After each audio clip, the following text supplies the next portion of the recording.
mradi huu ulikuwa ni muhimu sana kuweza kufanyika, na hali ilivyokuwa mwaka uliopita na hali ilivyo leo, Urambo na Kaliua ni tofauti. Ni jitihada kubwa imefanyika na serikali yetu hii ya Jamhuri ya Muungano wa Tanzania inaongozwa na Daktari Samia Suluhu Hassan. Bilioni 44 si fedha ndogo katika kuwekeza kwa wananchi. Ni fedha nyingi ili kuboresha maisha ya wananchi. Umeme ni kitu cha muhimu katika uchumi wa taifa letu, na ndio maana Mheshimiwa Rais alitupa maelekezo mahususi ya kuhakikisha ya kwamba tunapeleka umeme wa uhakika kwa Watanzania. Kwa sasa nchi yetu ina umeme mwingi. Uzalishaji wa umeme ni mwingi kuzidi hata mahitaji yetu. Lakini sasa changamoto tulionayo ni ule usambazaji, kwa maana laini zinaenda umbali mrefu, na laini inapoenda umbali mrefu maana yake kuna upungufu wa umeme.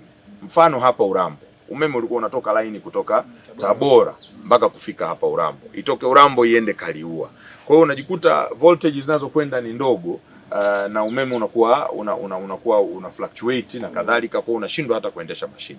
Lakini kwa kuweka kituo kama hichi, ina maana unapokea umeme mkubwa, unapoozwa hapa kwenye 33 kVA, unatoka hapa unaenda kwa wananchi, unaenda na nguvu yake ile ile. Kwa hiyo ni jambo kubwa sana, na sisi kwa maelekezo yake Rais tutahakikisha tunaongeza jitihada za kujenga substation kama hizi katika wilaya zetu nchini.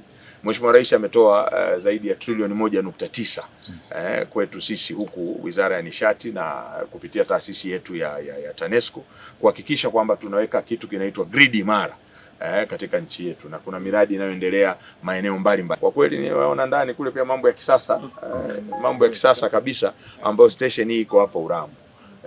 Lakini sasa sio tu kwa ajili ya Urambo, hata umeme wenzetu wa Katavi ambao walikuwa hawapo kwenye gridi ya taifa, sasa wameingia kwenye gridi ya taifa kupitia kituo hichi hapa.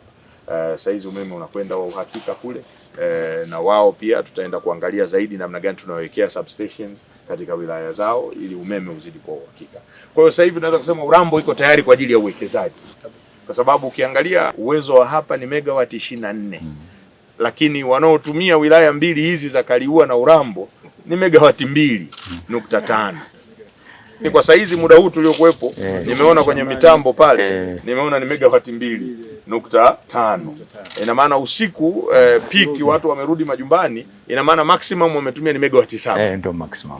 Utaona ni bado ni mdogo kulingana na kituo hichi. Kwa hiyo Urambo na Kaliua viko tayari kwa ajili ya uwekezaji, na ndio lengo la serikali hii ya awamu ya 6 Daktari Samia Suluhu Hassan kuhakikisha ya kwamba tunakuwa tuna nishati ya umeme ya uhakika ili uwekezaji uweze kufanyika katika maeneo yote ya nchi yetu, na uwekezaji ndio ajira, uwekezaji ndio uchumi kukua na kukuza maeneo yetu mbalimbali hapa nchini. Mradi huu uligharimu jumla ya shilingi bilioni 44.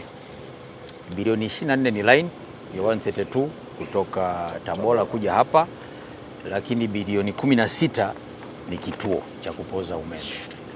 Hapa kuna transformer hiyo hapo ya 35 MVA inaweza kubeba msongo wa mpaka megawati 24.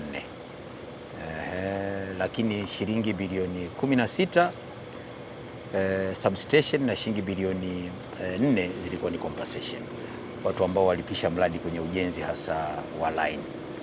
Sasa hivi kuna matoleo 5 haya hapa ambayo yanalisha watu wa Urambo pamoja na Kaliua.